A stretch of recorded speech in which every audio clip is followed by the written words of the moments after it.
안녕하세요. 김종갑TV입니다. 최근 잠실 집값이 반등하고 강남 재건축도 하락폭이 축소되면서 다시 폭등하지 않느냐 하는 우려와 함께 기대감이 교차하고 있습니다. 제가 판단하기에는 글쎄요, 거래 몇 건 되지도 않고 잠깐 올랐다고 해서 이게 다시 폭등의 신호탄, 이건 아니라고 봅니다. 대세 하락 기준은 변함이 없으니까요, 일단 추이를 지켜보시는 것이 좋겠습니다. 오늘 아파트 끝났다, 저출산 고령화 인구 감소. 정말 출산율이 줄어들고 있고요, 인구는 나날이 늙어가고 있습니다. 그러니까 아파트 시대 끝나지 않았느냐, 정말 그런지 한번 보자고요. 1인 가구 500만 돌파하며 최다 가구 유형으로 자리 잡았어요. 좋은 현상이 아닙니다. 집값 상승에 1인 가구가 증가했다는 것은 찬물을 끼얹는 거나 똑같죠. 여기 보시면 1인부터 5인 이상 가구까지 색깔별로 나와 있고 1990년부터 2015년까지. 먼저 1인 가구 보세요. 1990년에는요 9.0%밖에 안 됐어요. 그러니까 2000년에 15.5를 돌파하고 지금 무려 27.2네요. 이게 15년 기준이라 현재 19년 기준으로는 30을 넘었습니다. 30%를요. 1인 가구가 단연 1위입니다. 현재 2인 가구 13.8 했던 게 2005년에는 22.2, 지금 26.1. 역시 1인 가구보다는 증가폭이 조금 낮지만 폭발적으로 늘어나고 있습니다. 3인 가구 보세요. 주로 이제 결혼을 하고 아기를 하나 낳는 그런 가족인데 거의 큰 흐름상 변화가 없어요. 19.1, 2000년에 20.9, 현재 21.5. 정말 무난하게 가고 있죠. 4인 가구 보세요. 29.4, 2000년에 31.1, 지금 18.8, 약 지금 15까지 떨어진 상황인데 급락하고 있습니다. 쉽게 말하면 남녀가 결혼해서 둘도 안 낳는다는 뜻이고 결혼을 안 한 사람이 많다는 거예요. 옛날에 대가족 5인 이상 가구 있죠. 이 파란색 28.7이었던 게 2000년에 13.4, 지금은 6.4. 정리해보면요, 3인 가구는 그대로고 1, 2인 가구가 폭발적으로 늘어나면서 대략 합쳐서 60% 정도 돼요. 5인 이상이나 4인 가구를 대체하고 있습니다. 집값에 부정적인 영향을 주는 게 사실이에요. 이제 아까 말씀드렸던 것들을 좀 더 세분화시켜 봤더니 1인 가구, 2인 가구, 3인 가구, 4인 가구, 5인 가구, 가구 유형별 인구 추이 1990년, 2000년, 2010년, 2020년 이 4단계로 한번 나눠봤어요. 1인 가구는 9%, 16%, 21%, 30%. 2020년에 최고치를 지금 찍고 갈수록 늘어날 겁니다. 2인 가구 14, 20, 25, 28, 10년 단위로 계속 늘어나면서 현재 28%. 3인 가구 19, 21, 21, 21, 2020년에 현재 21%. 4인 가구 30, 31, 21, 17. 정말로 줄어들고 있죠. 2020년에 17%. 5인 가구입니다. 30, 13, 8, 6. 나중에는 소수점에 나올지도 모르겠어요. 아파트 끝났다? 저출산 고령화 인구 감소. 아파트 매매 가격 변동률 추이를 한번 볼까요? 일단 총 구분색이 4가지가 있습니다. 까만색은 전국, 파란색은 지방, 주황색은 서울, 회색은 서울 동남권, 강남권을 말합니다. 평균을 봤더니요, 작년 7월부터 작년 12월까지의 데이터입니다. 봤더니 마이너스권에서 놀다가 9월, 10월까지는 좀 올랐어요. 그렇지만 역시 11월부터 전국 평균이 마이너스로 돌아서고 현재도 마이너스 한 0.10%에서 계속 지속되고 있습니다. 약 3개월 지속되고 있죠. 이번에는 서울 평균을 볼까요? 작년 7월에 0.9에서 9월달 9.13 대책 직전에 최고치를 찍습니다. 0.47. 그러던 게 9.23 대책 이후 급감하면서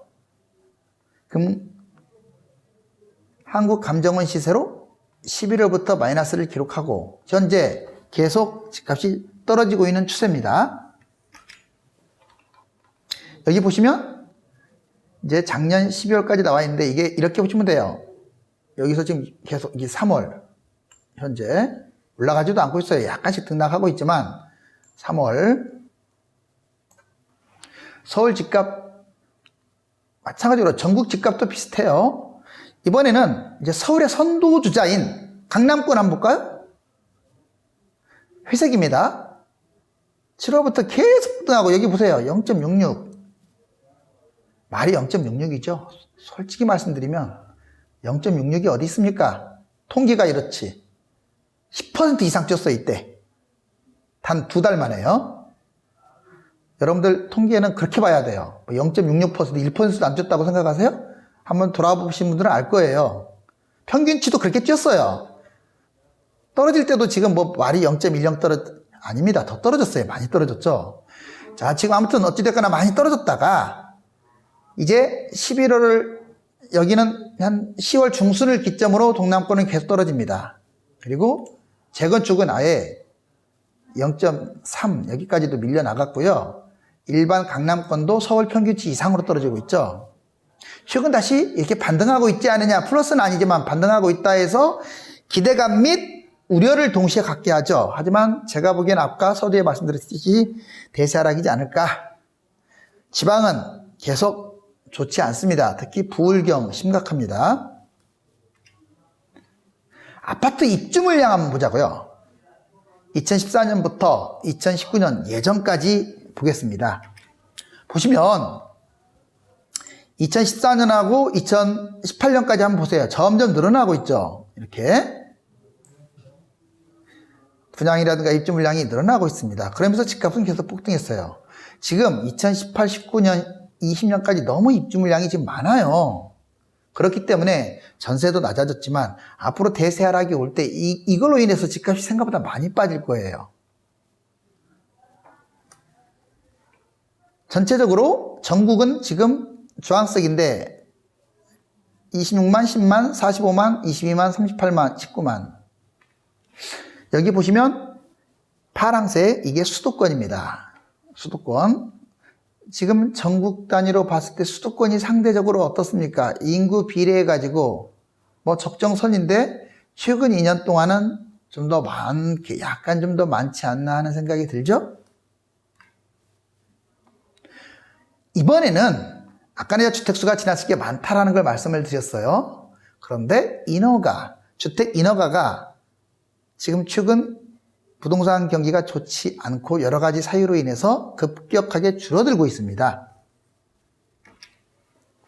여기 보시면 42% 급감했다, 이 인허가 이렇게 나오죠. 3, 4년 뒤에는 집값 불안을 가져올 가능성이 큽니다.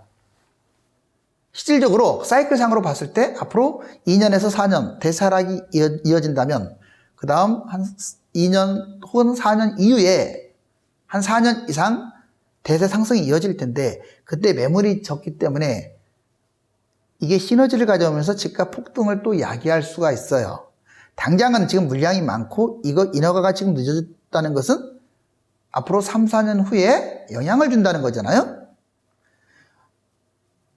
지금 전국적으로 51만, 76만, 72만, 65만, 55만 2018년까지 했던 게 특히 서울 보세요. 서울은 약 1000만 잡고요. 5분의 1 인구인데 전체 전국 인허가 물량에 비교해서 턱없이 모자라죠. 특히 2018년 같은 경우는 거의 10분의 1. 그래서 서울 집값이 장기적으로도 전망이 밝다는 것은 이 자료로도 보여줄 수가 있어요. 주택 보급률입니다. 우리가 주택 보급률과 주택 보유율 이런 얘기를 합니다. 주택 보급률은 세대 숫자와 주택 숫자 이걸 따지는 거예요, 단순하게. 지금 여기 보면 전국부터 제주까지 있고요. 그리고 주택 보급률이 나와 있습니다. 가장 높은 곳이 어디예요? 경북으로 113. 세대수가 100이면 주택은 113개라는 뜻입니다. 가장 낮은 곳은 어디입니까? 수도권입니다. 서울 포함 경기도 98.2. 즉 세대수는 100인데 주택은 98개라는 거예요. 근데 이게 맞을까요? 이건 좀 지난 자료이기도 하지만 지금 경기도도요 105가 넘었습니다. 그리고 여러분들이 알고 있듯이 오피스텔 또는 도시형 생활주택, 원룸 이런 것들은 주택수로 지금 포함도 안 돼 있어요. 그렇기 때문에 실질적으로 그걸 포함시킨다면요 이 주택 보급률보다 훨씬 높다라고 생각을 해야 돼요. 아, 서울은 이거밖에 안 되니까 안전하겠구나. 이게 아닙니다. 전체적으로 지방 쪽이 좀 보급률이 높죠. 전남도 110이나 되고요. 전북도 107, 충북 110, 울산 107, 그리고 서울과 세종시가 상대적으로 주택 보급률이 낮은 편입니다. 이번에는 소득 대비 집값 수준 PIR 규모 2018년 2월 기준으로 한번 볼까요? 우리나라와 이제 다른 나라를 한번 비교해 보겠습니다. 중국과 OECD 국가들이 있는데요. 여기서 보시면 특히 이 중국이란 나라, 중국은요 인구도 많지만 지역 간 소득 격차도 심합니다. 상하이라든가 베이징 이런 주요 도시는 국민 소득이 약 한 $10,000 플러스 마이너스 돼요. 우리나라의 3분의 1 수준이죠. 그렇지만 대부분의 도시들 또는 지방 이런 데는 5,000도 안 됩니다. 그러다 보니까 평균적으로 한 8,000 정도 지금 예측을 하고 있어요. 그런데 집값은 보세요. 말도 안 되게 비싸요. 지금 만약에 세계 위기가 온다면 중국발 위기가 올 것입니다. 중국발 위기가. 여러분들 베이징 1위고요. 상하이 2위고 홍콩 3위. 지금 중국 도시가 1, 2, 3위를 휩쓸었어요. 한참 떨어져서 런던이 8위네요. 런던이 여기 보니까 런던 8위죠. 그리고 싱가포르 이건 도시국가니까 뭐 그렇고 서울이 무려 23위입니다. 이건 지금 국가로 따지는 게 아니라 도시로 따지는 거예요. 얼마나 거품이 심합니까? 상당히 심해요. 밴쿠버 그렇게 집값이 뛰었다고 하는데도 41위, 뮌헨 43위, 도쿄 71위, 뉴욕 81위. 이게 재밌는 게 있어요. 여러분들 우리나라 주식 있죠? PER 규모. 주식은 또 코리안 디스카운트, 남북이 분단됐다고 해서 형편없어요. 정말로 저평가입니다. 만약에 이 주택을, 이 부동산을 주식으로 대입시키면요. 지금 현재 서울 집값 8억이잖아요. 4억이야 돼요. 4억. 3억이나 4억. 무슨 말이냐? 거품이 심하다는 얘기예요. 주식은 남북 분단에 그걸 적용받아서 정말 저평가되어 있습니다. 근데 부동산은 오히려 거품이 심해요. 이 부분이 좀 변수가 될 것 같아요. 나중에. 서울 집값 추이를 한번 보자고요. 우리가 이 그래프는 계속 관심을 가져야 합니다. 지금 파란색과 노란선이 있어요. 파란색은 서울 집값 등락률입니다. 지금 이 파란 선 보이시죠? 서울 집값 등락률이에요. 서울 집값 등락률 시원시원하게 아주 높게 올라치고 올라갔다가 아주 낮게 치고 내려가는데 이 노란색은요 결혼 10년차 부부 인구 증감률입니다. 결혼 10년차 부부 인구 증감률 보시면은 계속 지금 흘러가고 있죠. 그런데 서울 집값 등락률이 결혼 10년차 노란색 인구 증감률과 지금 거의 닮아가고 있다는 게 신기한 거예요. 닮아가고 있잖아요 지금 현재. 자, 여기 보시면 파란 게 한 2년 정도 치솟았잖아요. 치솟았는데 지금 여기에서도 지금 올라가고 있는 거예요. 그리고 2005년에 제일 바닥을 찍었네요. 2010년에 다시 치고 올라갔고요. 2010년에. 그리고 2015년에 다시 또 올라가고 있는 흐름입니다. 지금 노란색 이렇게 결혼 10년차 부부 보면은 어떻습니까? 2005년 찍고 그 다음에 2008년 정도 내려오고 2009년부터 다시 올라갔고 2010년 내려와서 2011년부터 쭉 올라갔습니다. 보면 이 파란색의 집값 상승률보다 좀 선행을 보이고 있죠. 한 2년 정도. 그러면 얘는 지금 계속 치고 올라가는데 신기하게 2018년까지 치고 올라갔네요. 작년 93대 때까지 치솟았잖아요. 집값이. 그리고 그 이후로 급격하게 떨어지고 아마 이렇게 2021년에 치고 올라갈 것으로 예상이 됩니다. 그런데 이 집값은요 선행된다고 하잖아요. 보세요. 이 집값 상승률 이렇게 지금 치고 올라가고 내려가고 올라가고 내려가고 하는 이거 아마 여기서도 이렇게 올라갔을 거예요. 2018년에 꼭지 찍었죠. 그리고 떨어지고 이렇게 아마 2023년부터 이렇게 반등할 것으로 보여져요. 거의 흡사한 그래프, 결혼 10년차 부부, 즉 주택을 소비할 주 구매층, 그 증가수와 부동산의 이 증가폭이 비슷하다는 것은 정말 시사하는 바가 큽니다. 과연 여기서 이 예측대로 예외 없이 폭락을 할 것이냐, 아니면 이거하고 상관없이 더 올라갈 것이냐, 그러기에는 너무나 지금 한 15년 동안 흡사한 그래프를 보여주고 있어요. 일본과 한국의 생산 가능 인구 및 주택가격, 좀 속도를 내겠습니다.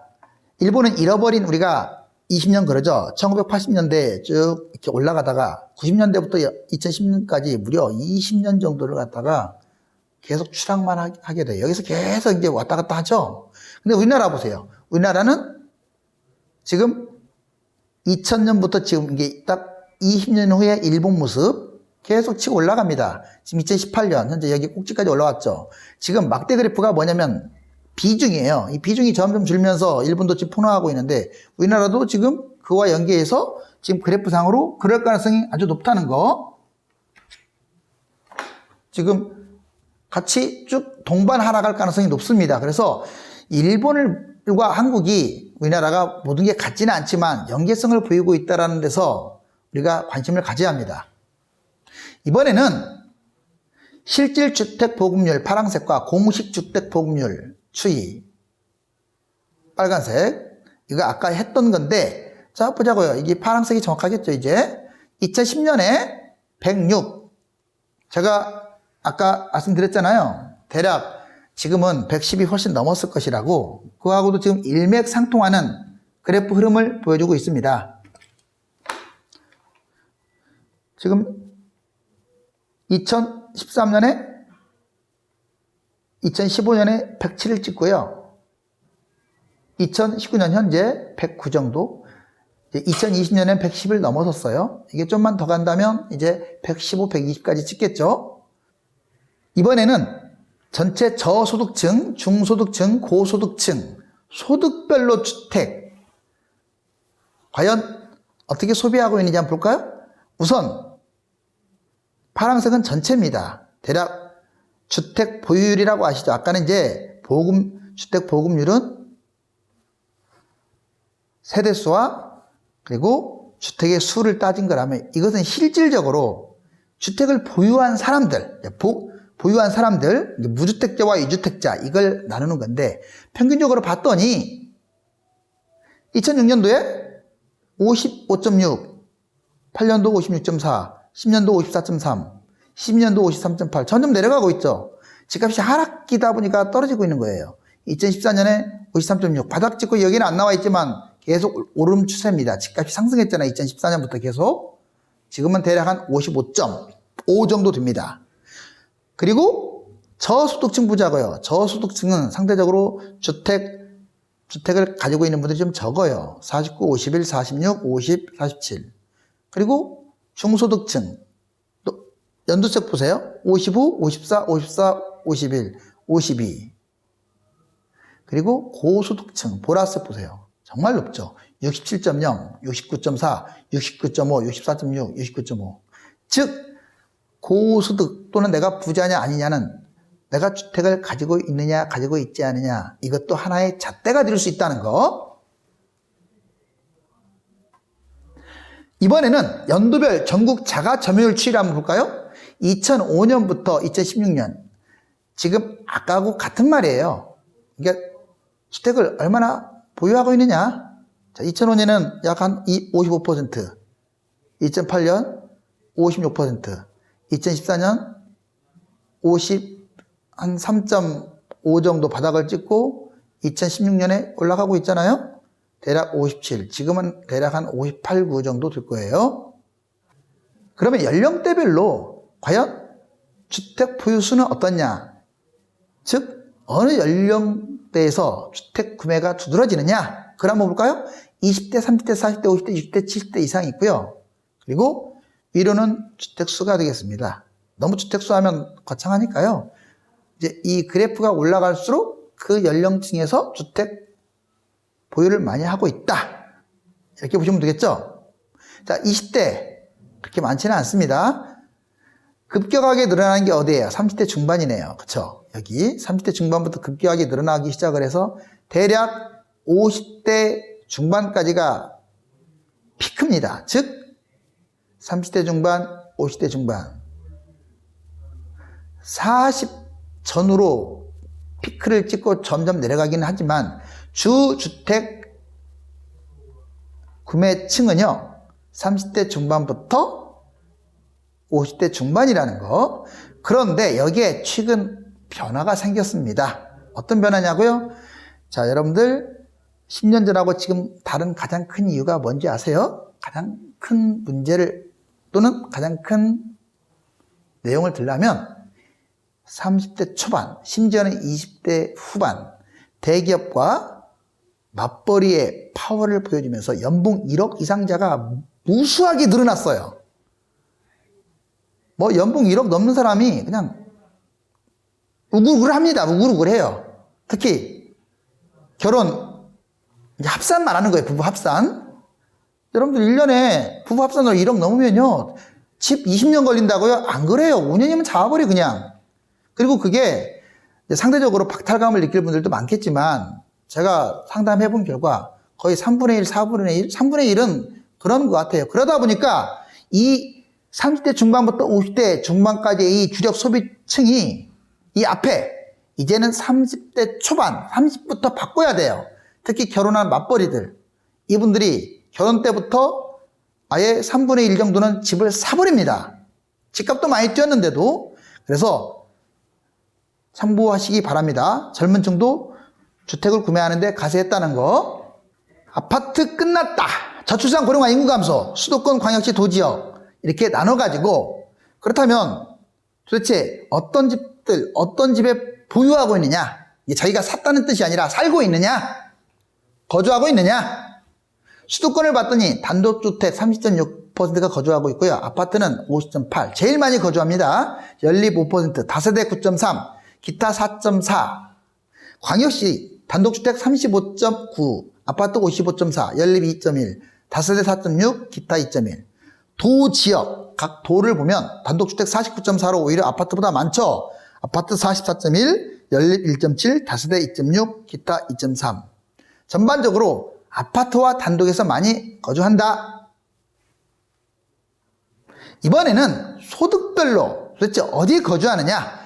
저소득층 보자고요. 저소득층, 중소득층, 고소득층으로 한번 나눠봤습니다. 단독주택의 비율이 압도적으로 높아요. 57.6입니다. 아파트는 29.6, 그리고 다세대 6.1, 기타 3.5가 되네요. 중소득층, 단독주택은 30.9로 줄어들면서 아파트 비중이 상당히 올라갔죠. 54.7, 연립은 4.6, 다세대 7.2, 기타 3.3. 고소득층은 단독 14, 압도적으로 아파트입니다. 76.2%예요. 연립 2.2, 다세대 4.4, 기타 2.9. 제가 왜 이걸 뽑아드렸냐면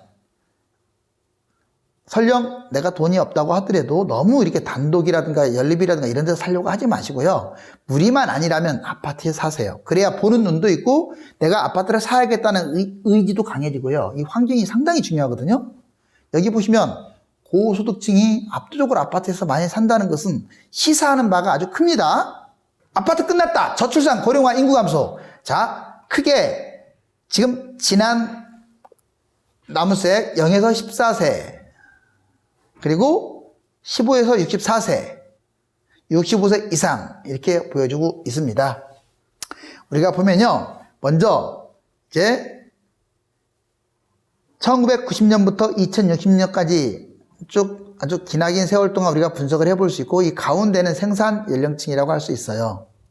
여기 보시면 지금 25.6이나 됐던 신생아 비율이 어때요? 갈수록 줄어들고 있으면서 9.4로 확 줄었죠. 지금 둘이 결혼해가지고 한 명도 낳지 않는 세상입니다. 결혼하지 않는 사람까지 따진다면 심각하겠죠? 자, 여기 쭉 이렇게. 그런데 생산 연령층 보세요. 거의 비슷하게 유지하는데 이 고령 인구층이 늘어나다 보니까 생산 인구가 2017년 73.1 정점을 찍고요. 아주 빠른 속도로 떨어지고 있어요. 뭐 2060년까지 지금 이 예측도 내가 보기에는 이것도 지금 너무 높게 잡은 거예요. 왜냐? 지금 우리가 과거에 예측했던 것보다 출산율이 너무 낮아지고 있고요. 고령화 비율은 갑자기 더 점점 커지고 있습니다. 아마 15년 이상은 앞당겨져야 할 것 같아요. 즉 2040년에 지금 노인 비율 이 정도 돼 있는데 노인이 거의 3분의 1 이상 거의 40%에 육박하면서 상당히 좀 위기가 오지 않을까, 이 주택에도 큰 영향을 줄 것입니다.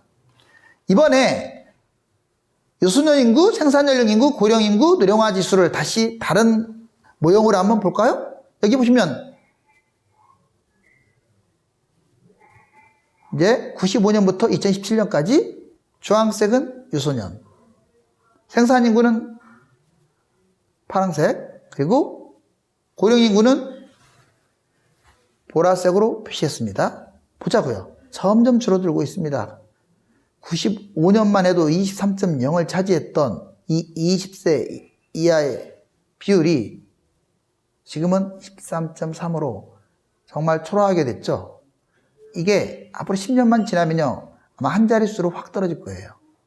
그리고 생산인구 크게 변함은 없지만 뒤로 갈수록 고령인구가 늘어나면서 역시 생산인구도 줄어들고 있습니다. 이 고령인구 점점 심각해지고 있어요. 이게 단순하게 몇 살까지 산다로만 따지면 안 돼요. 점점 기대치 수명이 올라가기 때문에 이거보다 더 높아질 가능성이 커요. 그것은 여기 각종 지표에서 잡지를 않더라고요, 보니까. 그 유명한 피라미드입니다. 자, 예전에는 삼각형, 저희 어렸을 때만 해도 삼각형이었는데 지금은 그게 무너진 지 오래고 선진국으로 갈수록 역삼각형 구도가 형성이 되죠. 보시면 가장 많은 인구 구성이 55세예요. 이 선이거든요. 55세입니다. 가장 많아요. 지금 너무 아이를 낳지 않다 보니까 또는 결혼을 안 하다 보니까 아주 심각한 상황에 지금 빠져 있습니다.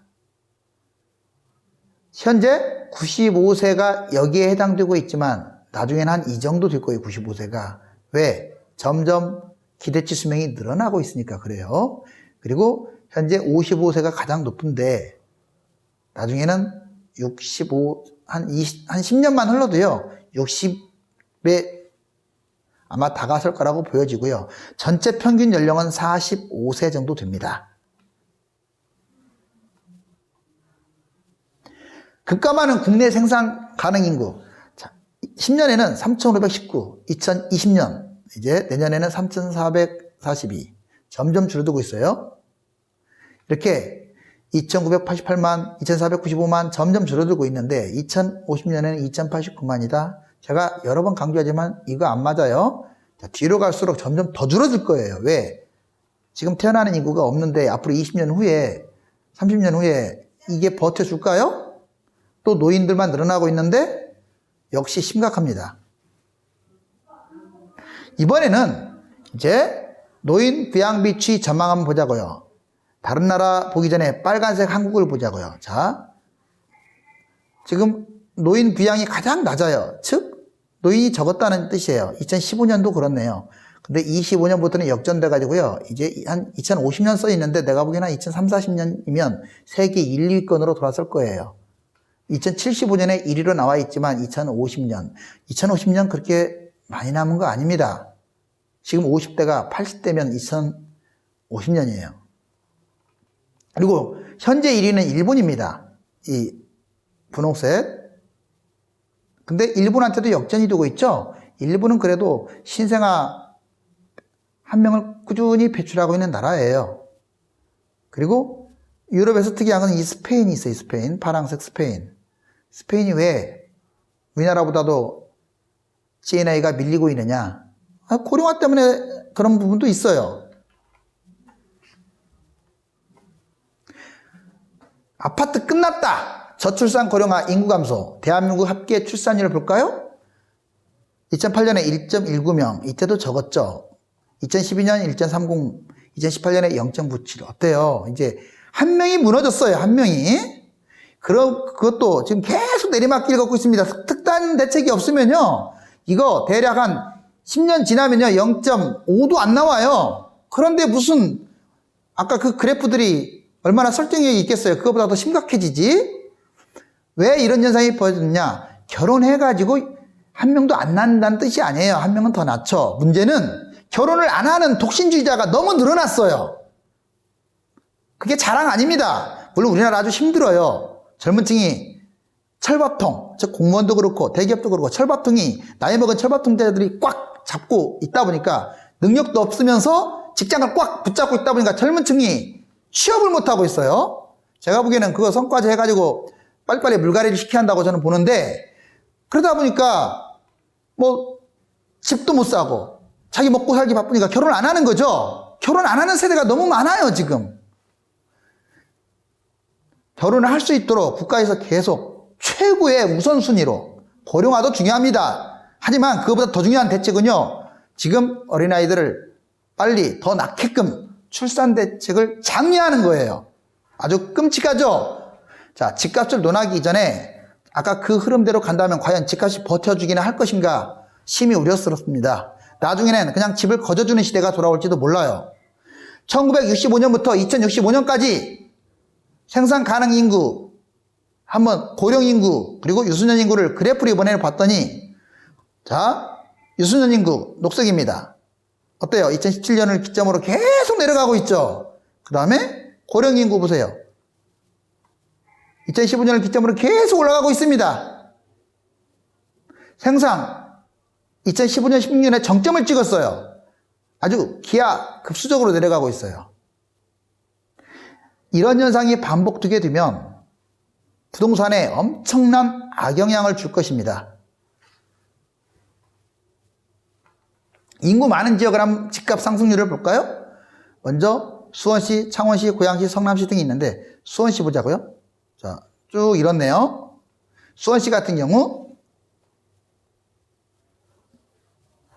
파란색, 그 다음에 창원시 녹색, 약간씩 지금 올라가고 있는 추이죠. 큰 변동은 없습니다. 고양시 올라가다가 내려갔다가 다시 조금 회복을 했어요. 성남시는 거의 강남하고 거의 비슷하게 가요. 이게 강남에 가깝기 때문에 집값이 비싼 거예요. 그리고 이 그래프에서 상당히 중요한 요인이 있어요. 앞으로 집을 잡으면 이 밑에 세 곳은 잡으면 안 돼요. 성남시 쪽으로 가야겠죠. 서울 지근거리로 가야 합니다. 이것만 봐도 답이 나와요. 용인은 그럼 어느 정도냐? 용인은 이 중간 정도 될 가능성이 커요. 중간 정도. 그렇다면 아파트 끝났다, 저출산 고령화, 인구 감소로 이제는 끝났다, 과연 희망이 없을까요? 그렇지는 않습니다. 제가 보기에는 최소 10년, 물론 하락 한번 오고 다음 상승장, 그때는 변함이 없을 것으로 많이 올라갈 것으로 봅니다. 물론 운이 좋으면 앞으로 향후 20년까지도 집값이 폭등 나가면서 계속 우상향을 할 가능성이 높아요. 하지만 아까 끔찍하게 저출산 고령화가 심해진다면 안타깝지만 이번 하락하고 다음 상승이 끝일지도 몰라요. 그렇지만 희망적인 부분을 보여드릴게요. 자, 일본 주택 가격 지수 추이 한번 보세요. 그 전에 잃어버린 20년이 있다면 2012년, 2013년, 우리나라하고 비슷해요. 2013년부터 반등하기 시작합니다. 여기는 2016년까지밖에 안 나왔지만 2018년까지 뛰었죠. 5년 동안 상승합니다. 일본이 계속 올라가고 있어요. 상당히 많이 올랐습니다. 물론 그 전에 여기서 떨어진 거에 본다면 세 발의 피지만 일본은 5년 동안 뛰었는데도요, PER 규모가 우리나라보다 훨씬 낮아요. 그래서 거품이 우리나라보다 훨씬 낮습니다. 우리나라가 심해요. 일본의 아무튼 주택 가격 상승, 고령화, 저출산임에도 불구하고 집값이 오르고 있다, 긍정적인 신호입니다. 이번에는 각 나라별로 보자고요. 프랑스, 독일, 영국, 이탈리아 인구와 집값. 자, 생산 인구가 줄어들고 있고 인구도 준다면 과연 집값은 계속 추락만 하느냐. 먼저 프랑스 보자고요. 75년 계속 올라가기 시작을 해서 10년 이후에 인구는 계속 이제 감소하고 있고 특히 생산 인구가 줄어들고 있죠. 그런데 이 점점점 되어 있는 것들, 이게 바로 부동산 가격인데 오히려 어때요? 올라가고 있습니다. 서로 반비례하고 있죠. 독일 한번 볼까요? 75년에 올라갔던 집값이 85년을 전후로 떨어지고 있습니다. 근데 인구는 떨어지고 있습니다. 그런데 집값은 어때요? 오히려 역행하면서 계속 뛰고 있네요. 생산 인구도 줄고 인구도 주는데 집값은 뛴다? 영국 보자고요. 자, 생산 가능 인구가 지금 95년에 내려갔다가 5년에 폭등하고 다시 10년 뒤에 급락을 하고 있습니다. 자, 부동산 흐름 보자고요. 계속 우상향을 그리면서 어때요? 급락을 하고 있지만 집값은 계속 오르고 있네요. 그리고 이탈리아 볼까요? 이탈리아는 거의 산처럼 이렇게 움직이고 있죠. 자, 90년을 정점으로 생산 인구가 계속 감소하고 있습니다. 그러니까 스페인, 이탈리아가 지금 GNI가 우리나라하고 이제 큰 차이도 안 나고 오히려 역전당한 거예요. 그렇지만 아파트 또는 주택의 가격 한번 볼까요? 올라가고 있습니다. 그런데 너무 떨어지다 보니까 어때요? 같이 떨어지고 있죠. 지금 여기서 보여지는 것은 올라가는 거에서 이제 지금 프랑스나 이탈리아처럼 꺾이는 모습은 보여지지 않는데 이 기간이 대략 한 10년 정도 되거든요. 이 10년은 긴 기간이 아니잖아요. 그래서 일단 이렇게 오랫동안 떨어진 거, 한 20년 동안 떨어졌는데도 불구하고 생산인구가 집값은 오르더라. 20년간 떨어졌는데도 불구하고 집값은 오르더라. 근데 너무 떨어지면 다시 집값도 떨어진다. 아무튼 이 그래프가 희망을 주는 그래프입니다. 인구 증가, 우리나라는 어떨까요? 자, 서울, 부산, 대구 한번 보자고요. 인구는 계속 감소하고 있죠? 서울도 1000만이 무너졌고요. 9,930. 부산도 357만 3천 명이었던 게 다시 350만 4천대로 무너졌습니다. 대구 줄어들고 있죠. 지금은 더 줄어들었어요. 이거 2016년 자료예요. 인구 증감률 마이너스 2.6, 0.8, 0.7인데 오히려 집값은 어때요? 24.1, 35.2, 44.7로 폭등을 했습니다. 여기는 안 나와 있는데 17년, 18년까지 감안한다면 서울 말도 못하게 더 올랐겠죠. 즉 국내 지표를 보더라도 생산 인구가 줄어든다고 해서 반드시 집값이 떨어지지는 않는다. 다만